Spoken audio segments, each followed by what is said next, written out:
Hello and welcome everyone. So today's session is going to be on shadow banking, short selling, and portfolio rebalancing. It's been taken by Mr. Sarthak Garg, founding member and trustee IYA. If you have any questions, you can put them up in the chat box. Over to you, sir. Morning, everyone. So today's session will be very fun for you guys, provided you need to make this interactive. Now, these are three very different topics, and you might feel a little jerk as soon as we're about to reach all the topics. So let me just give you a little base of what we will be discussing today. So let's put on the first poll right now, if we can, Aman. So I think you all have a brief idea of what shadow banking actually means. You must have at least Googled the term. Even though you haven't, it's a very basic poll. I cannot see your answers. Just go and you answer the poll, and we'll have a short discussion later. Yeah, most of you, at least by the question now, understand that shadow banks and NBFCs are not that different. They're intermediaries, but what I'm going to do is I'm going to give you a short brief of how the debt markets work. So initially, banks and non-banking financial institutions that are called the NBFCs are the only ones who push credit in the country. What There are different instruments that all the banking institutions use as debt markets. The first would be the working capital limits. It's every client's drawing power is assessed based on current assets minus current liabilities, which is something basic you must have studied in 11th class. For those of you who do not understand accountancy or anything like that, the basic criteria is for working capital limits. The bank assesses what all assets you have realizable within a year, and they subtract what all liabilities you have within a year, and they whatever is the subtracted number gives you the working capital. So your working capital is financed based on that. That is one form of instrument on which banks lend money and charge interests. The second would be overdrafts against salary. So it's not like banks are only lending to businesses. If you have a regular salary and you can prove it to the bank, banks will give you an overdraft against your own salary. There are a lot of people who live maybe who spend their entire salary in 10 days, and 20 days they're excuse me 20 days they're left with no cash balance. So they take a small out. They keep on taking small overdrafts from the bank. Bank charges interest on the same on reducing balance method, or it can be if it's a continuing limit, it's on daily basis. So that's another form of how the debt markets work. Then there's overdrafts against security or limits against security. So you can basically mortgage a collateral or put something in collateral, which is maybe your house, your vehicle, something like that, and you'll be getting credit on that. Another very predatory, and in fact NBFCs lead in this. That's vehicle finance, that's plant and equipment finance, and motor finance. That would be cars, bikes, everything. What happens is, for a long time, what they used to do. So you must have seen a lot of, what do you call them, schemes. I'll call them schemes, where you see 0% EMI, XYZ amount of interest rate. So what a lot of NBFCs used to do is that they used to borrow money from banks and lend it to the customer at according to these schemes. However, when you read the terms and conditions, you realize that most of them have a simple interest. So what you would have actually paid based on a reducing balance method, which means that as soon as you keep on paying your principal, your interest on that also reduces. That does not actually happen in the case of vehicle finance, and NBFCs are leading in this. Then I think with the onset of Amazon e-commerce, one of the most popular instruments that's picked up as of recently and participate in this to a great extent is the EMI of consumer finance. So let's say you go to Amazon, you look up an iPhone 11. iPhone 11 costs around 1 lakh rupees. So you don't have 1 lakh rupees in your account right now, but you have a credit card that has a 1 lakh rupees of limit. So you may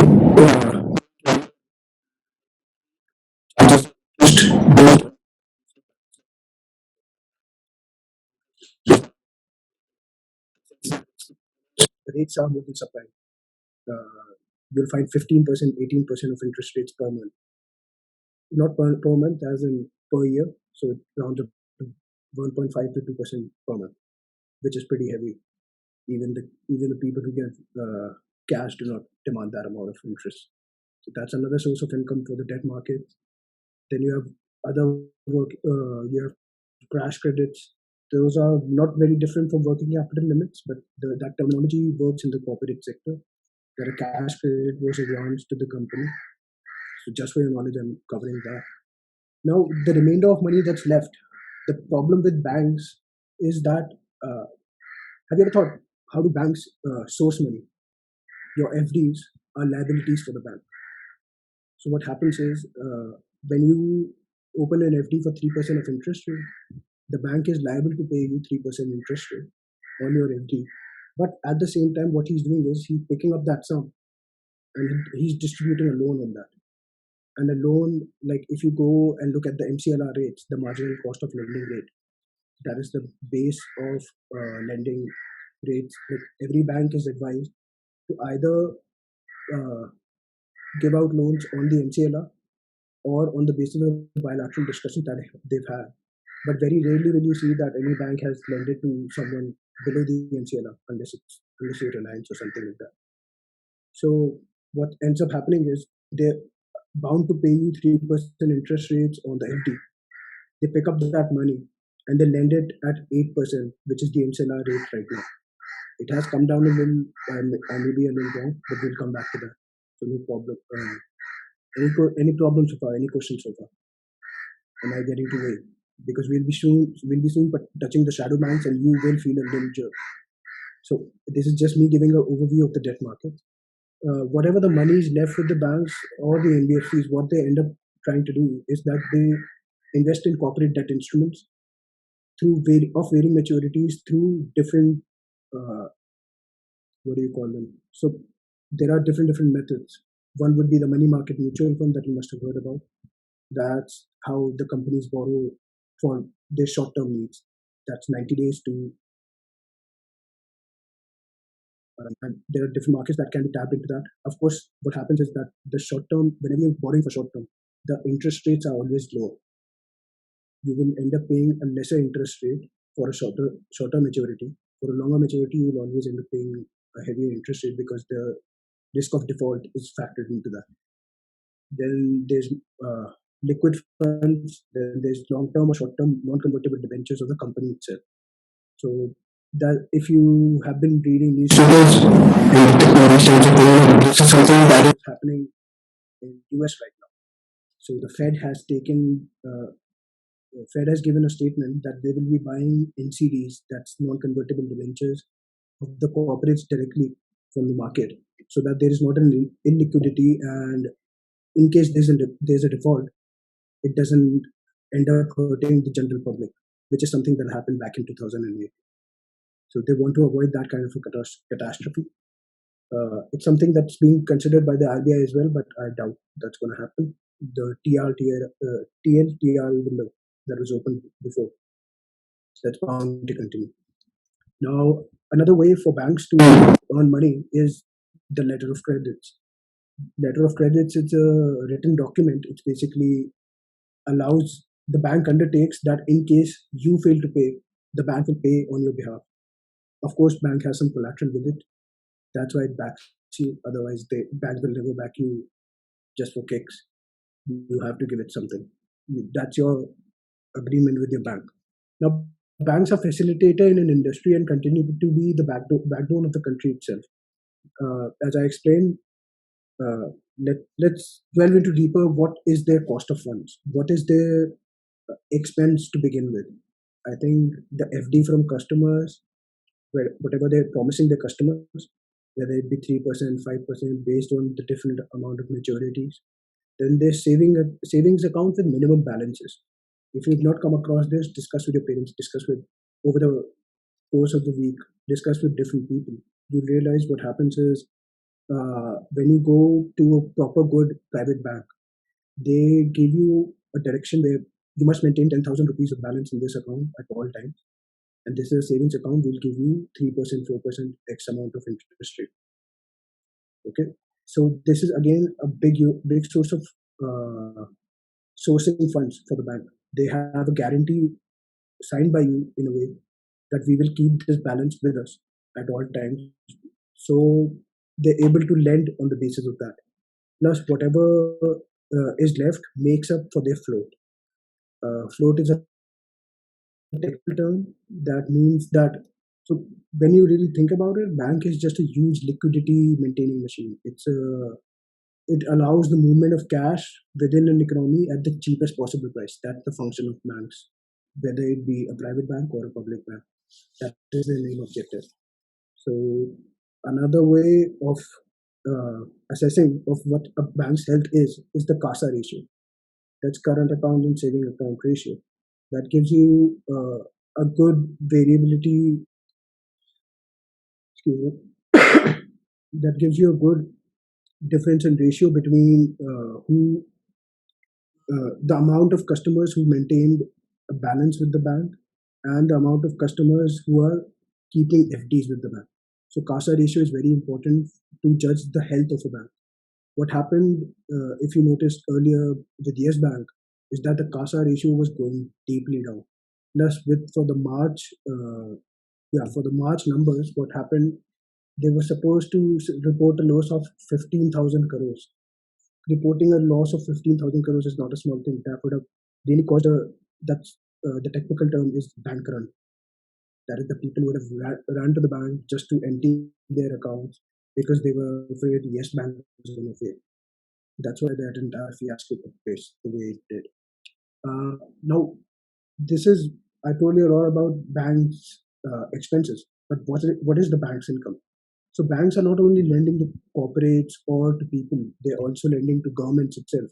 A lot of time they're investing in government securities. That's the T-bills, 5 and 8 year maturities. They're also investing in the sovereign gold bonds that's being issued by the RBI. I think right now since Corona they've been issuing it every month. Just have a look if you're interested in that kind of thing. So they earn interest on that. Plus there's capital appreciation. They have equities in very different companies. Now banks have different equities and AMCs have different equity. So I don't want you to get confused by the two.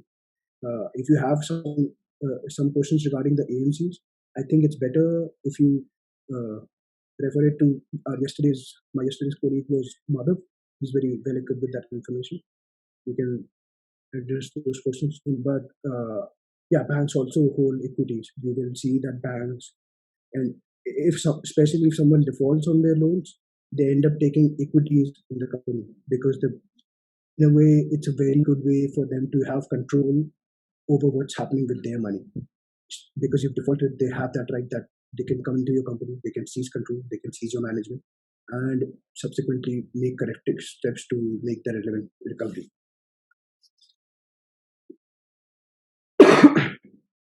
Now, every bank is required to do it has some provisioning norms. It is something you must have read back in school. It's called the Basel III norms that are applicable right now. So what Basel III norms mainly does is that it gives different timelines. That after 90 days, if a customer has not paid you, consider him a non-performing asset. That's written in the Basel III requirements. What happens after that, from 90 days to 3 months, if he's still not paid you, the account becomes substandard. So substandard and subprime you must have heard subprime based on a lot of movies and the American thing.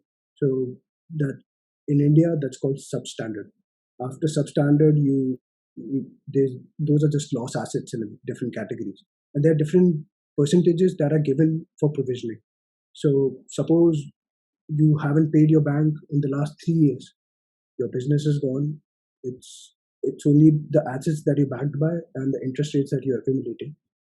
That is called a loss asset, and what you end up doing is bank earmarks that as 100% loss asset. So he thinks that he is neither entitled to the principal, neither entitled to the interest, and they adjust their balance sheets accordingly. Which is why, if you notice, and pick up balance sheets of the last 5 years of the PSUs, you'll realize that they've declared losses continuously, which is something all of us thought that it might happen only 1 or 2 years, but it's continued for 5 years and it's been going on even now. Let's see how Corona plays out and things happen. So, yeah, with everything this, let me conclude by saying there's a movie known as The Big Short. It's a pretty good movie. You'll get a very good understanding of how vulnerable banks and financial institutions actually are when it comes to the default risk. You'll be able to get a fair idea of that. So go and have a look at the movie whenever you have the time. So there's banks, there's NBFCs. There's a reason why NBFCs exist. Banks cannot always take the same amount of, like, they're accountable. They have to report to the RBI. They cannot, beyond a point, speculate or manipulate their results, whatever has happened. So what ends up happening is NBFCs act as intermediaries. What banks will lend to NBFCs, and NBFCs in turn lend to other customers. Naturally, this means that uh, the interest rates that will be charged by the NBFCs would be much higher. It won't be that you'll be getting the same interest that you will be getting with the bank. So you have to be either a very good company in order to get all your loans from the bank, or even there are some NBFCs, like when it comes to housing finance, there are a lot of NBFCs that you will find that are competitive with banks. Like PNB Housing Finance is very competitive when you talk about taking home loan from HDFC Bank or SBI. This is not the case in other areas, but housing finance definitely is one of those areas. So putting an end to this debt markets discussion, I must say we'll be discussing anything duration of bonds with Pranjit. So I'm putting an end to the discussion of the debt markets. Now I'll slowly be entering into what shadow banks are and their role in the debt markets to begin with. Any questions over?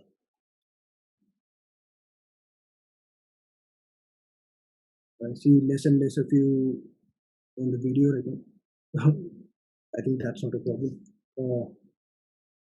Any questions? Write in the chat room. I think I'll be able to. All right. I think I'll move on. So, yeah. So, role of shadow banks in the debt markets. As I told you, vehicle finance, plant and equipment finance, NBFCs are the leader in the country. It's very rare that you'll see that a bank directly lends to someone for a car loan or for a bank or for a vehicle loan. Most of it will be through either Mahindra and Mahindra Finance, Bajaj Finance, proper good reputed non-banking financial company. Now, another thing, banks do not have any extra incentive to make a riskier bet by making loans at heavier interest rates. So that void is filled by shadow banks. Shadow banks are not, especially in India, they were not regulated by RBI at all up till 2015. But there were a lot of ancillary reportings. If some of you are BCom students, you'll be reading about this in different subjects. Like in audit, you will be reading about CARO. In CARO, you're supposed to give a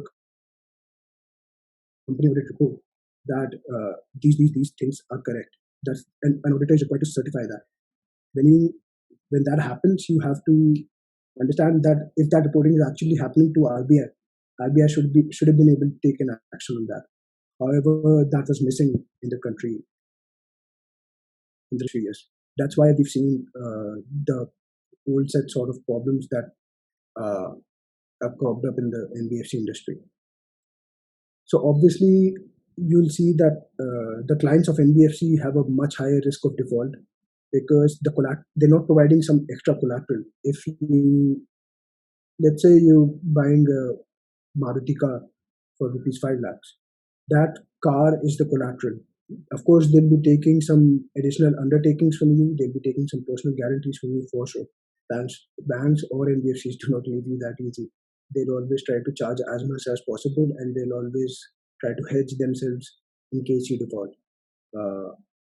So yeah, they there is a higher risk of default, and NBFCs are much more equipped and they're much better to recover the money than the banks when you look at it.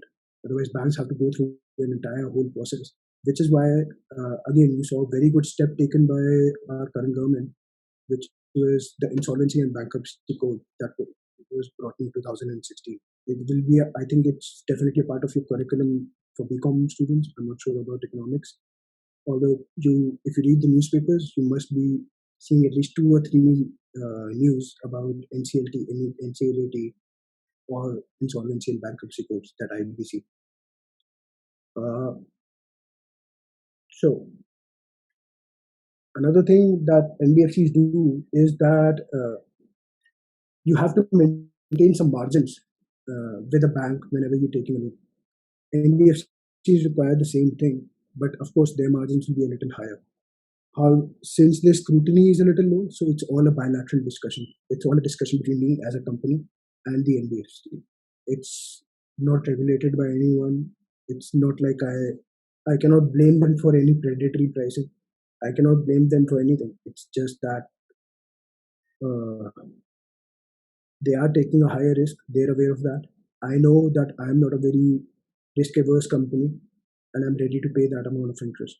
So it's completely bilaterally agreed by both of us.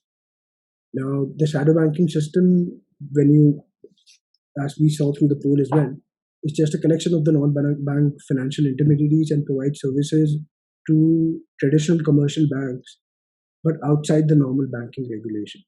So that would be the broad definition of shadow banking. The phrase shadow banking contains the pejorative connotation. I think it's something that we used for back alley loan sharks, because a lot of these NBFCs do this. They charge predatory interest rates and they end up acquiring the asset of the company itself. So their intention was never to earn interest on giving you loans. You'll always see there are some companies who work in this way. They want you to default. As soon as you default, there's contractual terms that they can ask you for penalties. They can ask you for penalties in delay. They can ask you a higher interest rate just because you defaulted, which is pretty absurd, right? But it's just an elaborate way of capturing your asset. What they end up doing is that they absorb the asset altogether that the company has put as collateral. So that company, of course, it's a wrong thing, but it happens and it's perfectly legal. They're called shadow banks for a reason. So you must be wondering, if you Google what a shadow bank was before this, a lot of what you have read would be negative news. Now I can explain you how an NBFC works, but I think that would be much better if you explore it further. Let us talk about what went wrong in the last 2 or 3 years and what is the current industry shape right now. So, if you went through some articles about the NBFC crisis, you must have come across the word asset liability management. So, again, as I explained with banks, that bank's liability is the fixed deposits that the customers put with it, and its assets are the loans that it is giving out to corporates, to salaried people, to people who want to buy houses. That is their core assets. Similarly, for NBFCs, their liability is what they owe to the banks, and their assets is the interest that would be receivable from the corporates or from high net worth individuals. So there was a structure that used to work in India where if you'll see, let's say I have 1,000 crores of liability on me. And what I'll do is, what was working before 2016 was that 70% of that would be financed by a short-term loan. As I told you, like you must remember, as I told you just before, short-term loans have a lower interest rate.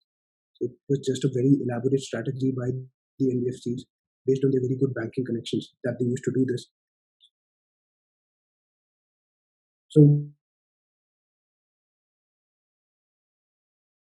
70% of the borrowing facilities, you will notice that they were on rollover basis.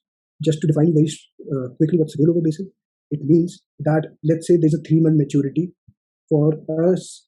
As I said, 70% of 1,000 crores is 700 crores. So there's a 3-month maturity after which I have to pay 700 crores. As soon as I pay 700 crores, those 700 crores will be given back to me immediately the next day as a rollover facility. I pay the bank pays me back for another loan.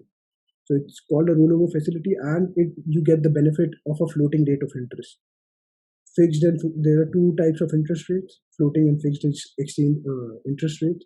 We'll be reading about this in your curriculum. I'm just giving you a practical side of this. So,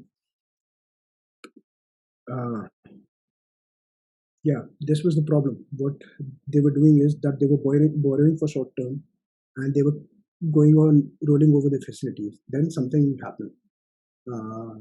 This was the ILFS crisis. So, yeah, again, ILFS is called a crisis, and a lot of them call it very similar to the Lehman crisis.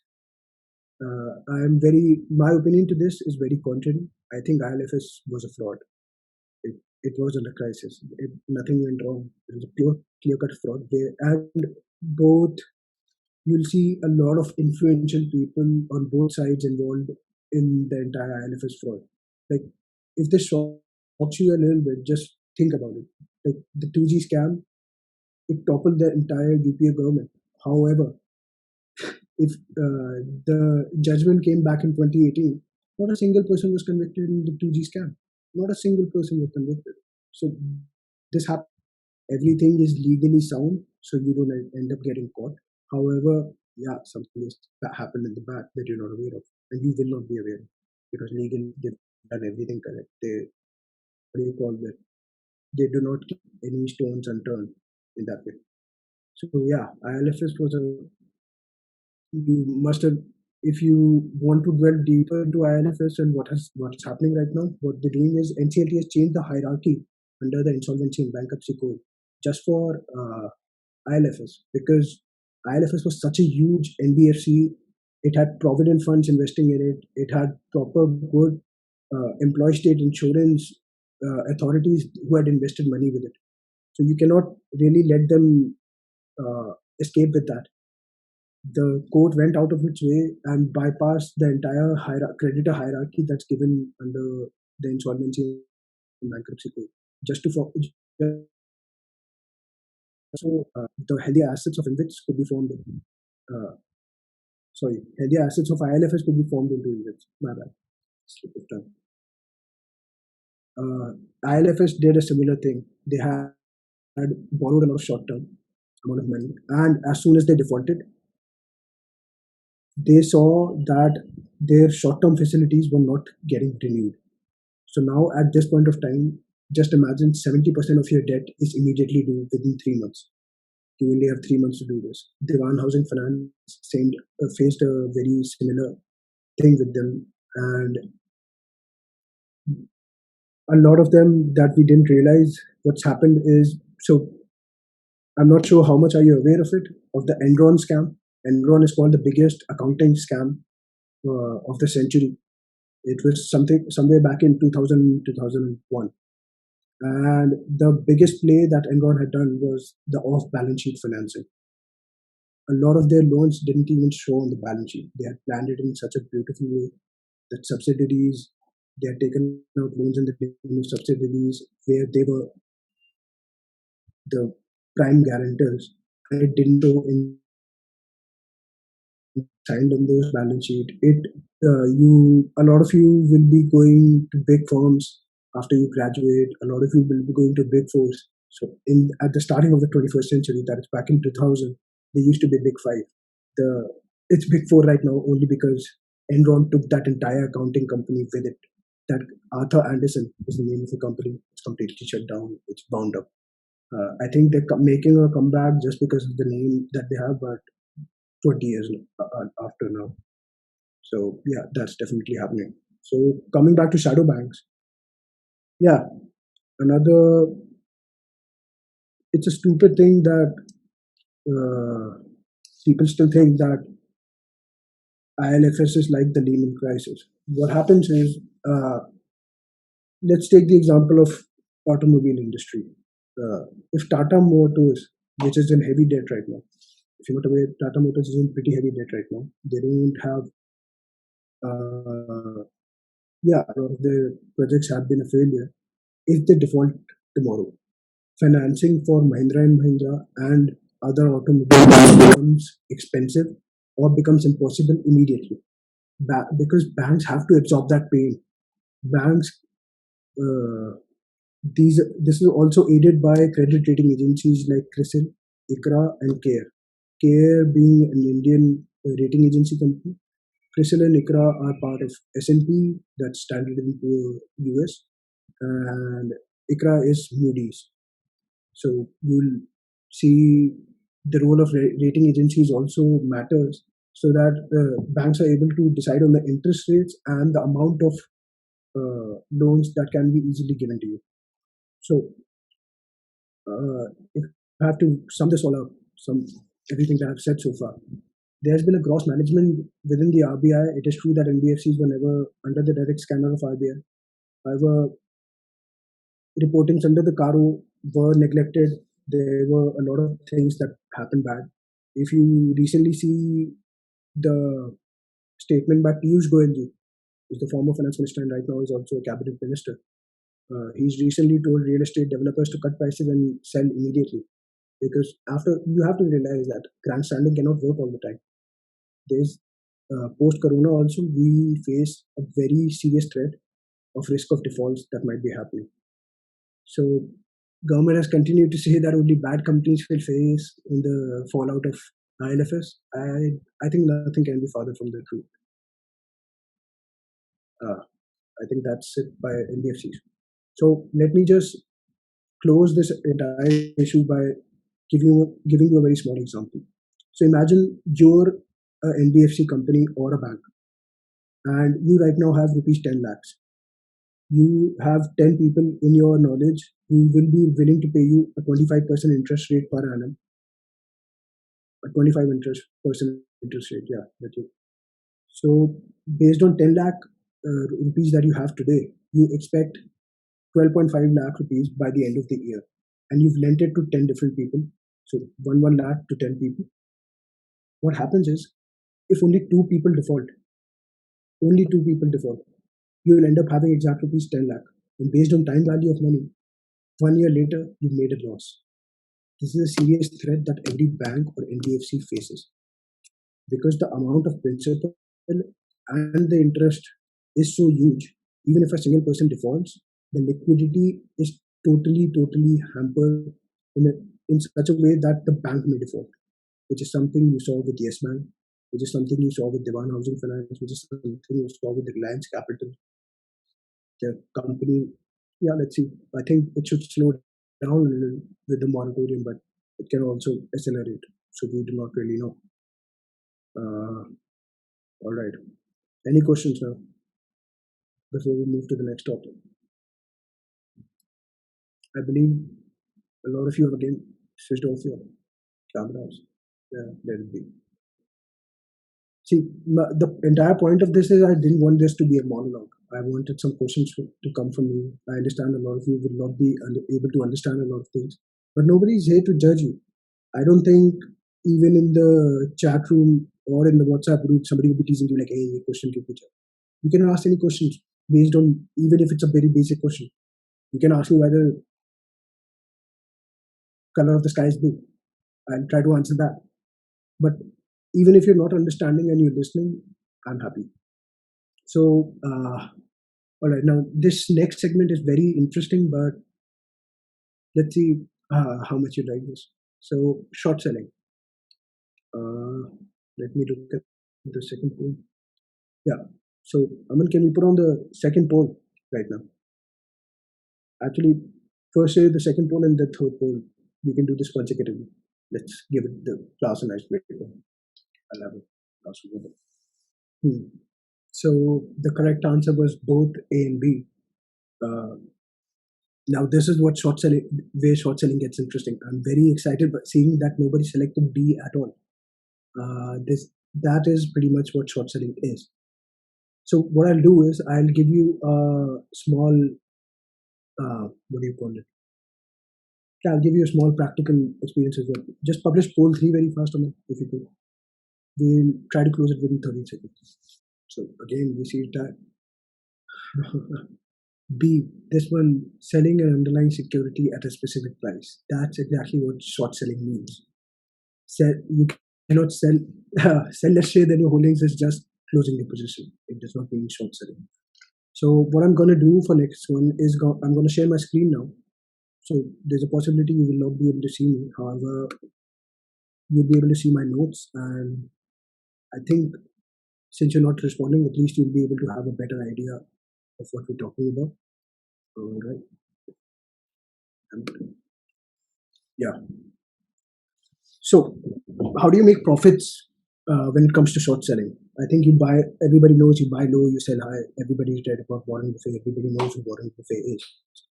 But today, and you see it that, yeah, maybe it's overvalued. Maybe it's not supposed to be valued at this much.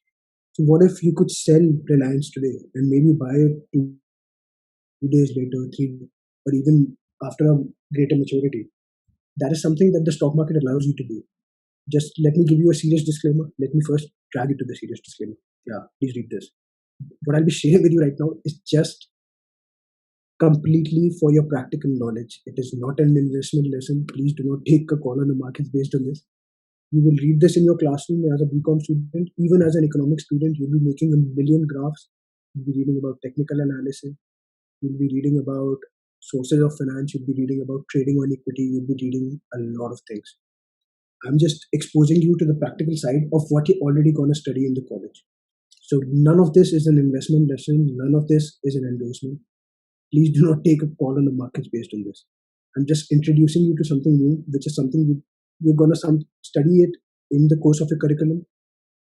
I'm just exposing you to the practical side of it. So coming back to this, yeah, as I discussed, what if Reliance HDFC Bank are gross? You feel those are grossly overvalued. Plus, India is on a brink of war with China. What if market falls 5%, 10% as it did back in March? How can you hedge yourself?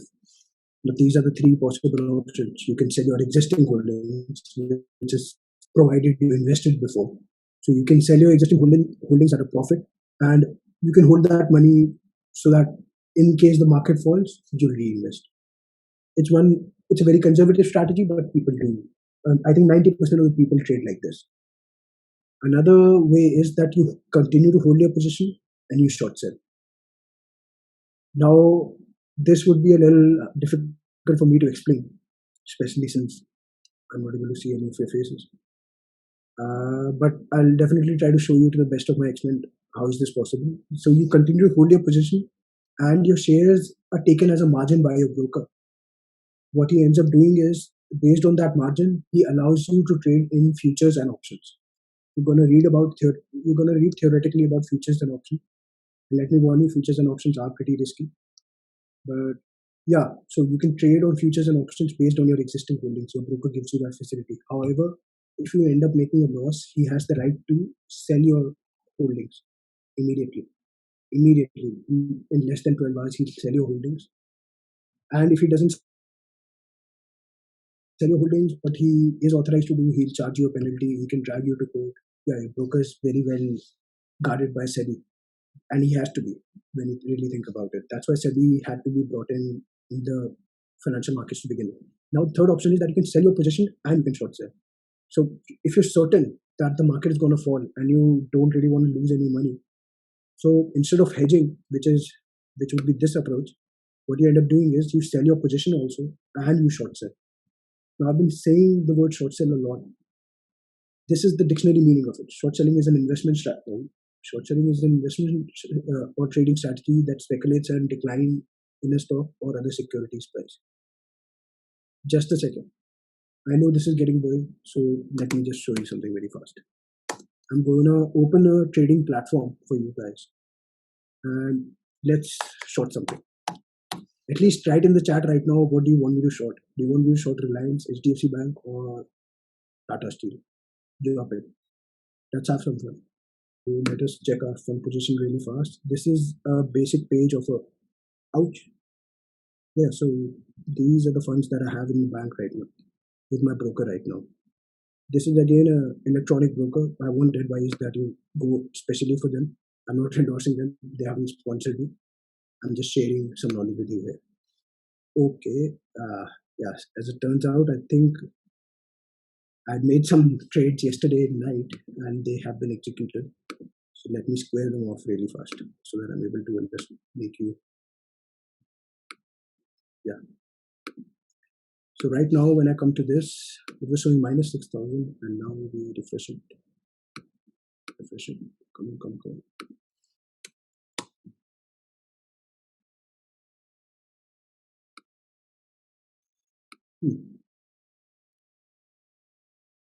So I want to show you my holdings first. I have nothing in my holdings. This is the share where I committed a lot of loss. I've been holding this for the last 1 or 2 years. This is what a lot of people do, but I know it's been deliberately brought down. So I didn't end up selling this. This is an ETF. So right now, I'm showing you my holdings only for a specific reason, just to show you that I'm not holding Reliance in this particular account. I'm not holding HDFC Bank. I'm not holding any securities. My positions show that I've shorted Bajaj Finance. So if you see this, it shows minus 500 here. What happened was when it rose up to back, yeah, my average price is 29.03. When it touched 29.03, I sold those. And right now the price is 29.18. So a lot of you right now in the poll itself said you buy low and you sell high. What I ended up doing is I sold at 29.03 and right now the price has risen back to 29.18. That's why I'm making a loss on this particular security. So this is something that I've already executed. But what I wanted to show you was how we can make a trade. So we're going to do that in quickly. Cancel this. Yeah, now my fund position would be, yeah, I've got 51,000 bucks here. So let's say I go to HDFC Bank. Now, HDFC, the parent company is trading at 1801 and the HDFC Bank is trading at 1026. It's always better just to check the technicals of the thing you're about to short very fast. So let us check that very fast before we take a call. And I'm going to show you one more thing. We're going to check if the UK market has opened yet. Okay, the UK market hasn't opened, but you came down 3% yesterday. So we definitely are in a good position that we can play a short market. Okay, this ended up showing me the, yeah, that's because NYSE is the New York Stock Exchange and NSE is the Bombay Stock Exchange that we know of. Why is Andrew Yang coming here?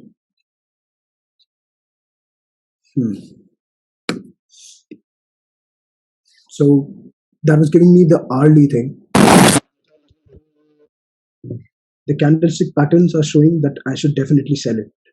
However, the trend oscillators and volatility shows that I should keep it at a buy. I think I'm going to bet against the market and we're going to short HDFC Bank right now. So the HDFC Bank looks here. So as you see, today is supposed to be the market expiry. This is a future and option. NFO means future and option. This is the actual security. This is a derivative instrument and that's supposed to be a normal, that's the actual share. So when you buy this share, this is the future and option. Right now is 25th June. So yeah, today is supposed to be the expiry. So just to hedge ourselves and make sure we don't end up making a huge loss, what we're going to do is, yeah, we're going to add July expiry. So it's good. We're going to short this as well. So one lot of HDFC Bank is around 500 rupees. Now I think I can go for 2 lots, but let us go for 1 lot itself. What I can do is I can take two prices. Either I can sell it on market price, which is the price it is trading at right now, or I can select the price. Right now, it was 1023 a second ago, and it just rose to 1024. So I'll take a short in the dark and 1024.25, review sell order, place sell order.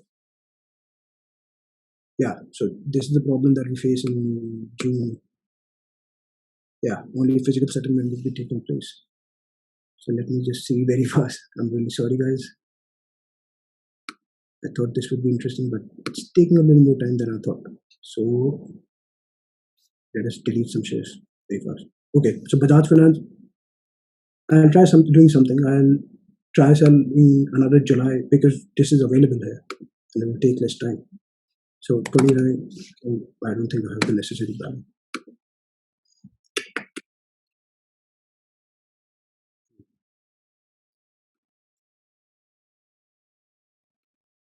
So these are just different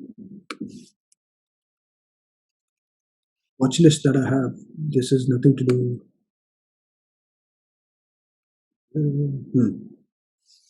So July, the lot size is increased, I guess, 1020. Yeah. So we.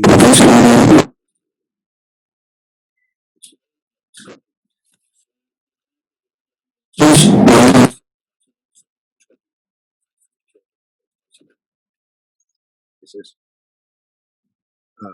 I sold in front of you at the price of 1020.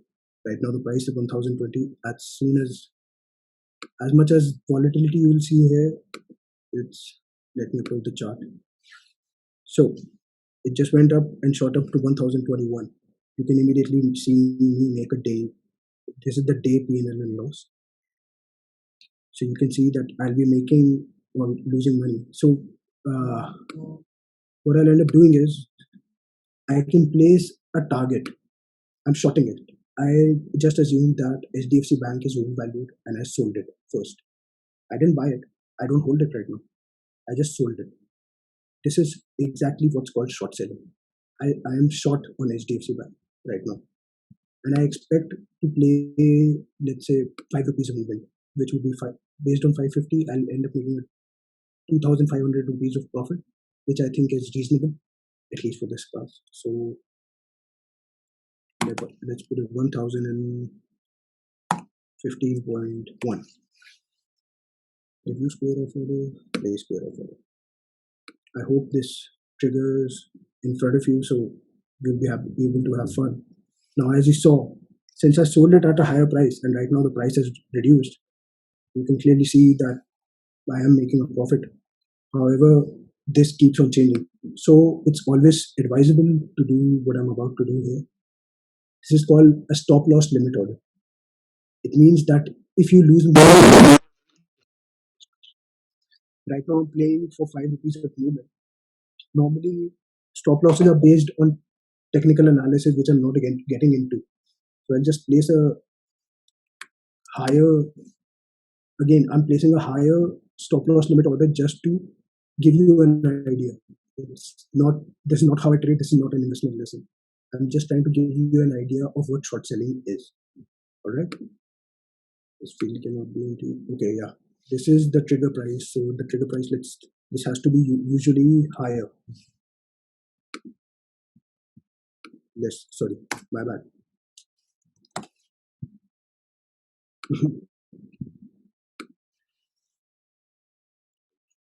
So I think I'm a little low on funds. That's why it's not allowing me to place a stop loss limit order.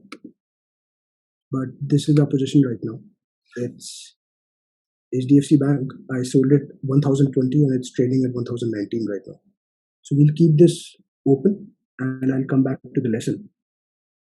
I just gave you a live example of what short selling exactly is. A position is opened by borrowing shares.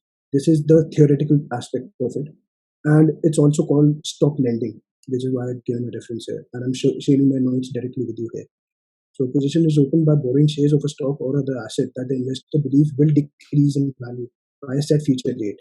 As you saw, by a set future date, in our case here, was 30th July 2020, which is the expiry of the futures contract itself.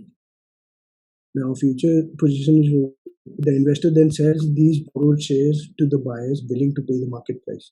So I sold this to people who were willing to buy that derivative at that price, which is something you saw in front of you. So the investor then sells, before the borrowed shares must be returned, the traders the price will continue to decline, which is what we are. We are expecting to decline for 5 rupees.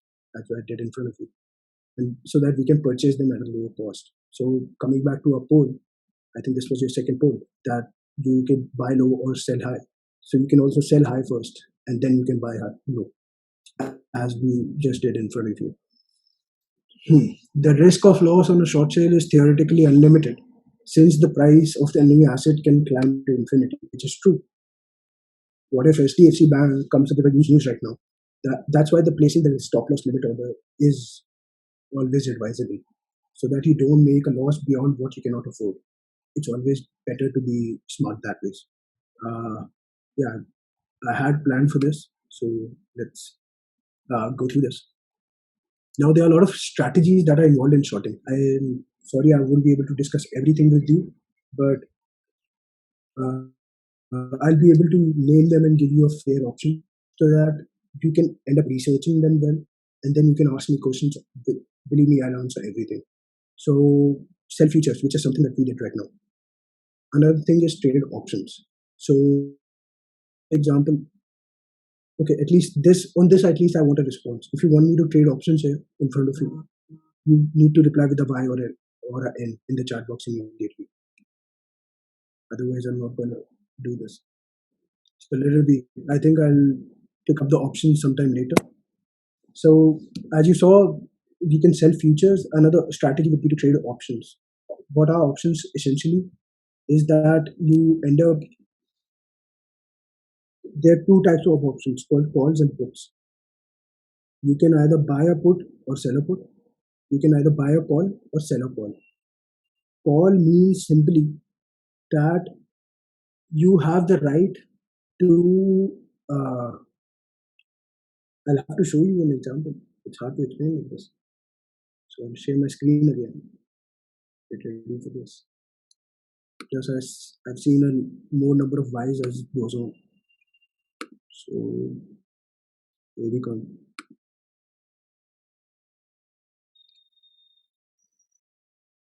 Let me just put you on the side.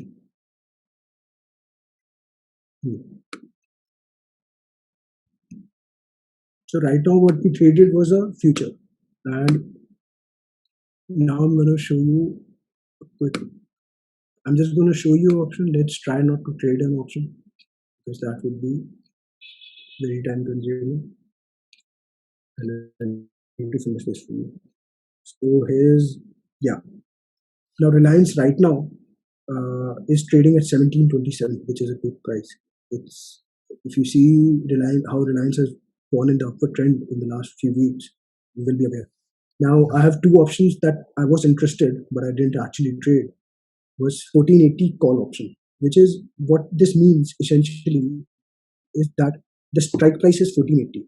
If Reliance goes above 1480, I get money based on how much up it is. So 1728 minus 1480 is the money that I will be getting on the expiry. All right. So right now it trades at a very different parity. You will see this because it's being traded, and right now the buyer has all the opportunity with him. So if you just look at buying chart, you can see this. What you'll end up seeing is that there's a huge spread here. The guy who's selling it is asking 251. That's the ask price, and the bid one is 249.2. There's a huge spread here involved because the buyer clearly has the power with him. 249 was just cancelled. It's now 247, 245, 220. So the buyer has all the power. Even if you see the quantities and the open, there's something called open interest. So when you look at the open interest, you can also observe it there, that this is what's happening. So these are options. Now this was a call option. Call option means that on the strike price of 1480, how price jitna bhi aapka bada ho, however the price is higher, you'll end up making money on that. put is the exact opposite of that. So when I see Reliance, if I may see a put of here, you'll see Reliance 1480 PE. And that would mean if Reliance falls below 1480, the difference between 1480 and that price, I'll end up making that money. Simple as that. All right. So I'll just stop sharing my screen. Let's get back to the lesson really fast. Let me try to finish this.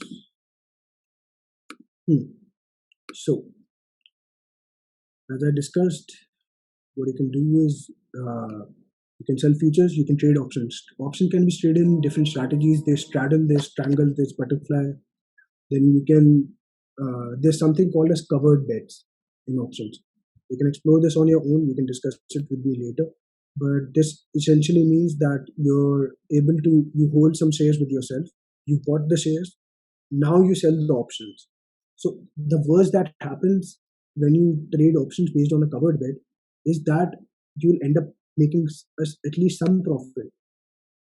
You will not end up in an entire loss, which is definitely going to happen if you do it one-sided, if you play a speculative bet. That is, if you only sell an option or if you only buy an option. All right. So another way I'm going to share this with you as well is it's called an option chain. What the National Stock Exchange, NSE specifically, does is they have an option chain. Now, right now, the name is trading at 10,200, 300 somewhere. These are all the strike prices. And right now here, it gives me the bid quantity. Okay, Nifty.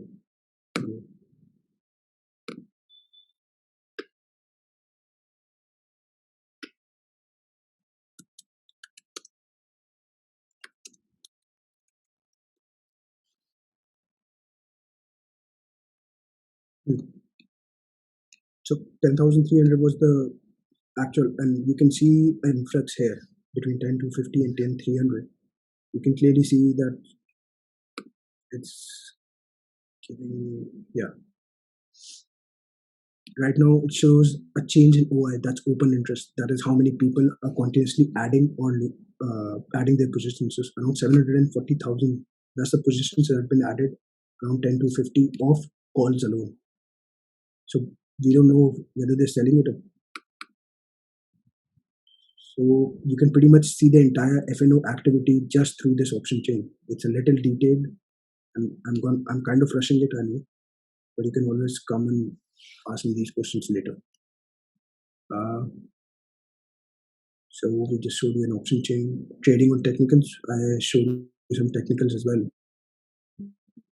Something we did for trading HDFC Bank. Now this is something that's seriously illegal, but it happens, and it's very hard to get. Like you hardly get caught for it.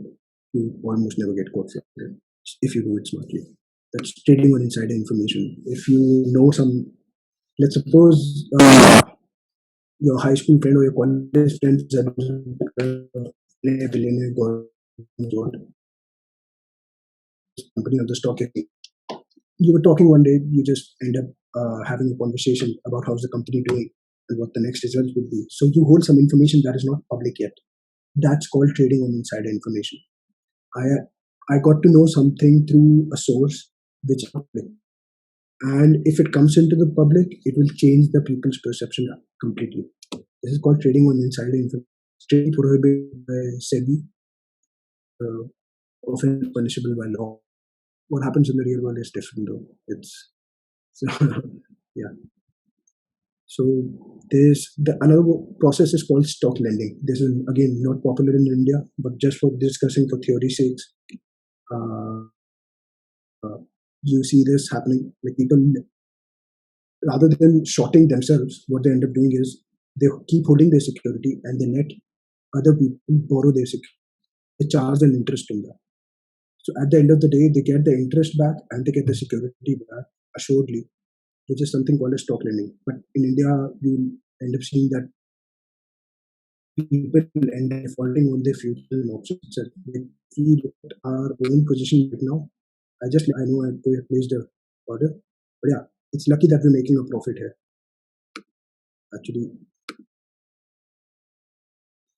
so what we're gonna do is actually it just might hit our price. Our price was 1015.1. Let's modify it to. It would be fun if it hits itself. So instead of 15.1, let's make it 16. It's trading at 17 right now. Yeah. The problem with short selling, what happens is that you will make a good amount of profits. So as you saw, I just sold shares that did not belong to me, making money out of that. Perfectly legal. It's just the process. Once you understand how the process works, it all makes sense.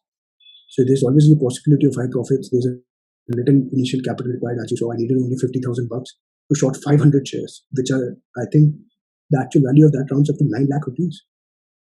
Yeah. Leverage investments possible. That is leverage. That I am able to, with 50,000 rupees, I'm able to trade shares worth 9 lakh rupees. A broker provided me that leverage.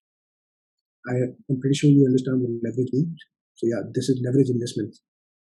Now it's again a hedge. If I own HDFC shares and I've hedged, then I've perfectly hedged myself for a share fall. Let's say I bought the HDFC Bank share for 1,000 rupees, exactly 550 shares. By selling the futures, what I've done is I've hedged myself. I have zero loss because I'm already short and I'm long to the shares. These are serious cons. Now I cannot underestimate them. This may sound like a fun word, but I'll just show you a quick example of what happens when a short squeeze happens. Then margin account is necessary. The 50,000 rupees that I show, yeah, you cannot place a trade before, away from that. It is important. The margin account is necessary. The margin interest is also incurred. That is, if I end up making a negative amount by the end of the day, I will be charged an interest, which will be equivalent to I think 1% or based on their policies, on the broker's policies. So just let me give you a quick example of what a short squeeze might look like. Bajaj Finance was trading at 2,000 rupees not more than a month back. Yeah, 1936. I hope you're able to see that. 1829. That's back in 27th May.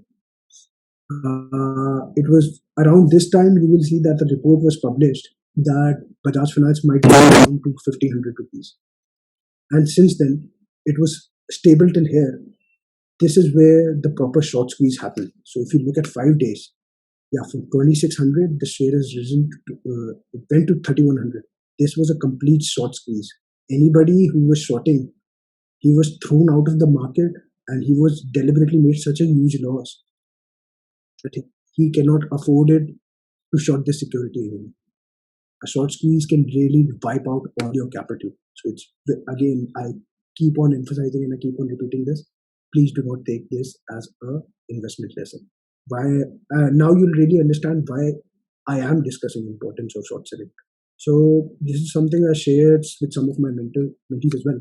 I'm going to share it quickly with you.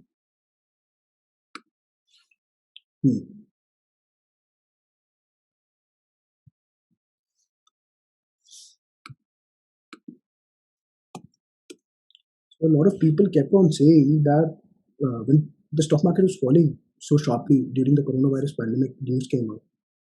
So people were constantly saying like, we should stop the stock market, we should stop the stock market. But that would have had so much catastrophic experiences. Like the stock market thrives on the fact that it's liquid, that you can sell everything that you own tomorrow.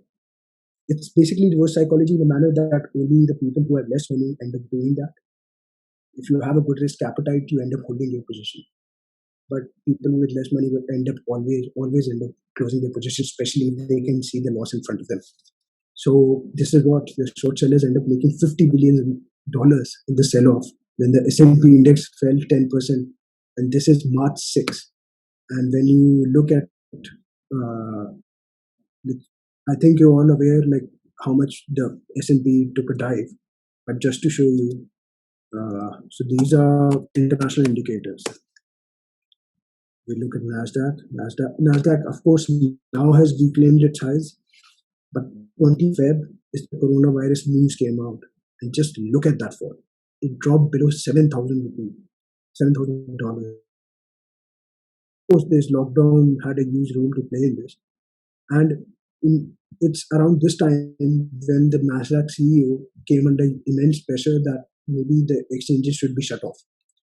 And she makes a very excellent point. She makes a very excellent point, which, if I have to explain you, it's as simple as this. Uh, when you allow people to hedge their bets and when you allow people to short sell, you immediately create liquidity in the market. People are in control of their positions. So you can always, like, if somebody of you is a law student, you must have read that ignorance of law is not a defense. At the same time, ignorance of the markets is not a defense for saying that exchanges should be closed. Why should the exchanges be closed? People were hedging themselves, and people made good money by hedging themselves. They create amount of liquidity, and yeah, this is, I meant this as a joke, but and would have made more fun if you guys would have been interactive. But yeah, this is what it is. When you have great stress in the markets, one of the critical things you want to do is maintain liquidity. Your father, yeah, a lot of your fathers must always say cash is king. If you maintain liquidity in the markets, you ensure that, uh, yeah, you it would be much less catastrophic than if you closed an exchange. If you closed an exchange, you immediately lose investor confidence. Can you imagine, like, Yes Bank closed for 1 month and the bank failed altogether? SBI ended up acquiring it, and you're talking about closing a stock exchange. So people often rush to these kind of uh, quick judgments and quick examples that hardly ever make sense, right? So now, any further question based on what we discussed about short selling? Just write a Y or N. So what do you mean by squaring off trades? Squaring off means, so we had just sold a position in HDFC Bank. When you buy it back, that's called squaring off. That's called, because you just created an imbalance. You don't have the holdings, but you sold something. So you must buy it back. Only then you can make a profit or a loss. That's how things work. Now let's come to portfolio rebalancing. I once again share my screen. Because this is going to be short, and I hope I'm able to at least explain this better. So, Aman, can we quickly have the poll 4? Yeah, just publish the result. I think I already gave the answer myself, and since I'm sharing the screen, nice. This is good.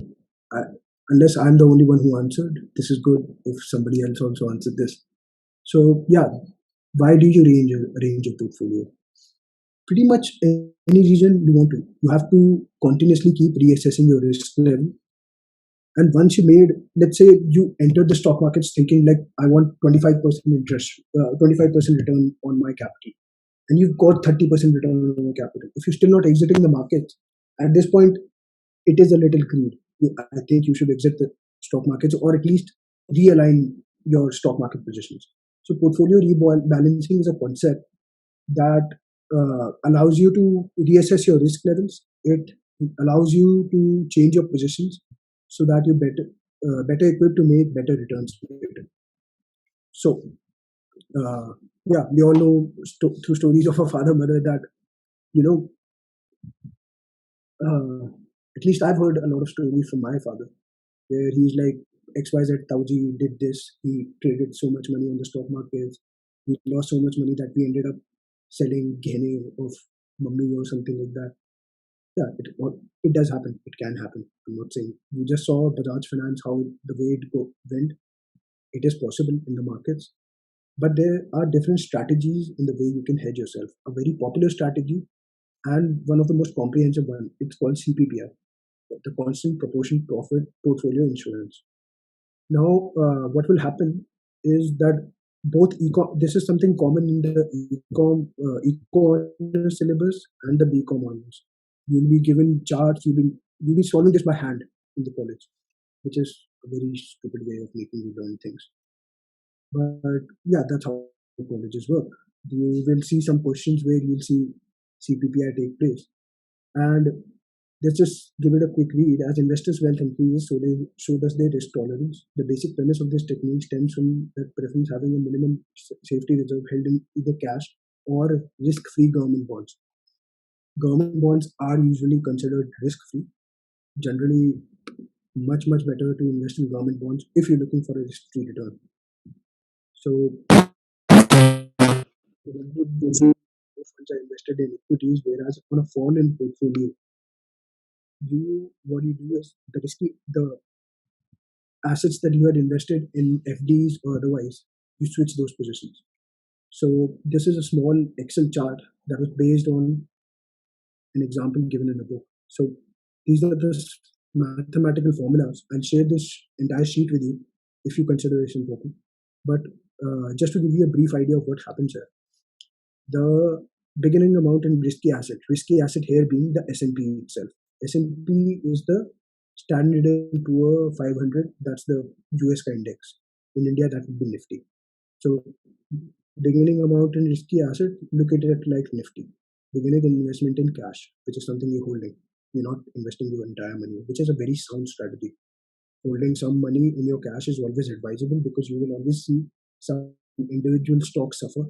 Like even if when the moratorium on the companies get over, you will see a lot of hustle bustle in the markets because you could see who's defaulting on the loans, who's not defaulting on the loans, who's in a better equipped.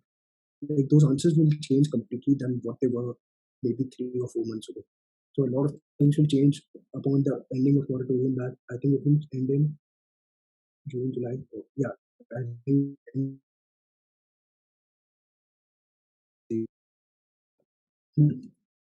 So investing $10,000 and you can't drop below. This is called the floor value. The minimum safety reserve. That is, if your portfolio 9,000, then you switch your positions immediately. So, for example, switching your position because the floor value is 10%. Only in the market. At this point, you realign. You the CPPI says that your stock investment should be equal to multiply into TA minus F.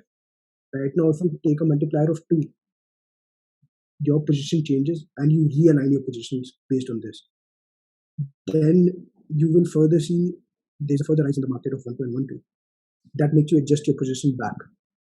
So if you want, I can give you a lengthy explanation of this, but just to cut it short, there's a continuous reshuffling of the amount you hold in stocks and the amount you hold in cash. What this helps you do, it might give you a smaller return, it's possible, but it will give you a assured return and you will be much more in control of your return. You've heard the proverb that a bird in hand is better than a bird in the sky. So it's better if you manage your portfolio in these ways. Another beautiful way of doing it is percentage of portfolio rebalancing. So if any of you saw Madhav Bhushan's lecture yesterday, you could have seen that he was discussing different asset classes being small caps, large caps, middle caps, whatever. There's a lot of asset classes where you can invest in the stock market. Another example of this is that an allocation strategy, suppose I'm a US investor and US is giving me a reasonable return. Of course, a US based company is under stricter requirements. It's less likely to default than an Indian company is supposed to be defaulting. So, but I do want a higher return. I see HDFC Bank doubling itself in a couple of years.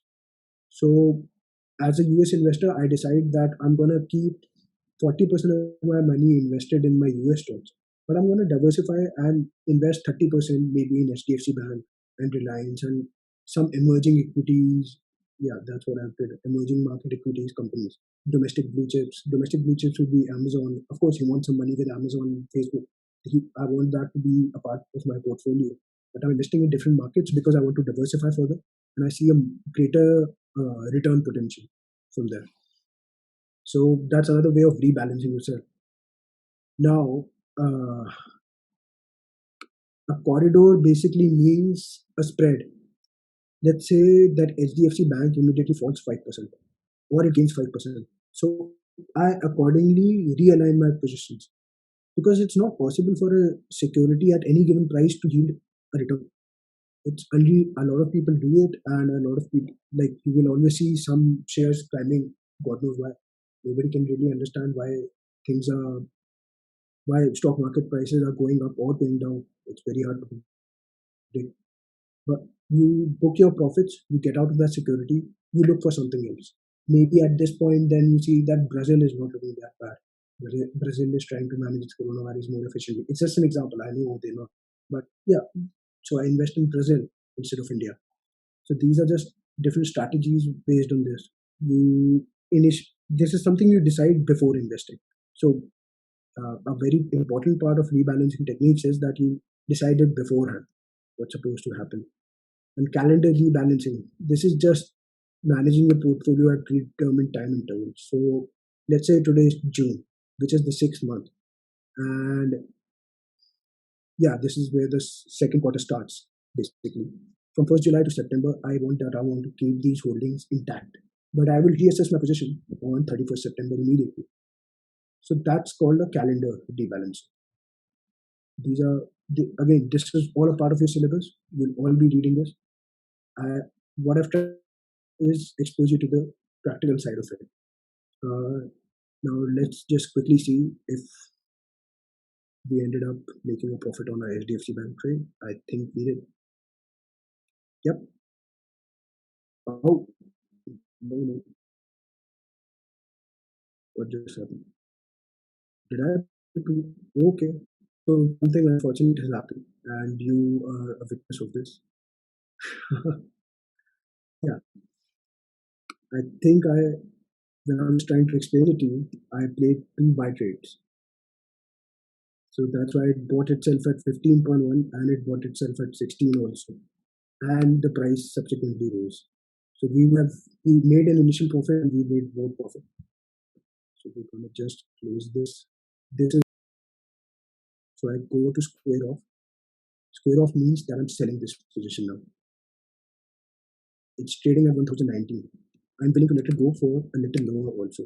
But ouch, it raised. So we're going to sell it 20. It's open. Ouch. It started falling. See, this happens. And this is in front of you. Screw it. You don't mind taking 550 rupees less back home. All in all, right now in front of you, we ended up making, I think, a decent sum of money just from HDFC Bank. I think this would have been better if my old trades would not have been placed there. But yeah, you can again look here at shorted Bajaj Finance and you can look at that loss. Although it's a constantly changing thing. I hope this session was productive for you. It felt a little offbeat. It must have felt a little jerky, but I hope it helped you in some way. I'm opening the floor for questions. Any questions that you might have? Can you share something on implied volatility? I can. Like, you getting into options. Implied volatility in theta, rho, vega. I'll show you an option just a second. We just saw Reliance coming. We'll look at option Greeks just in front of you. So let me share the screen again.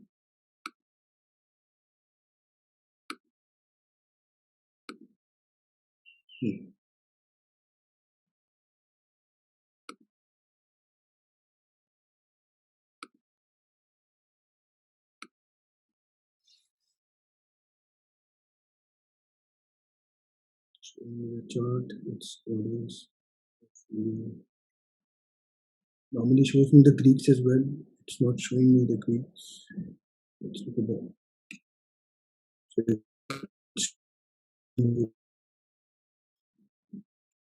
all right, it's not showing me on the portal. So we go to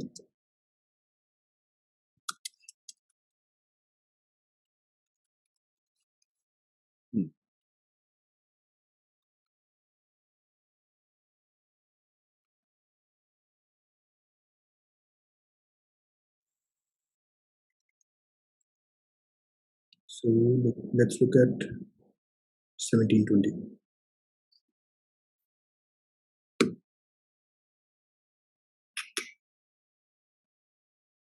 I'm facing some problem showing you this.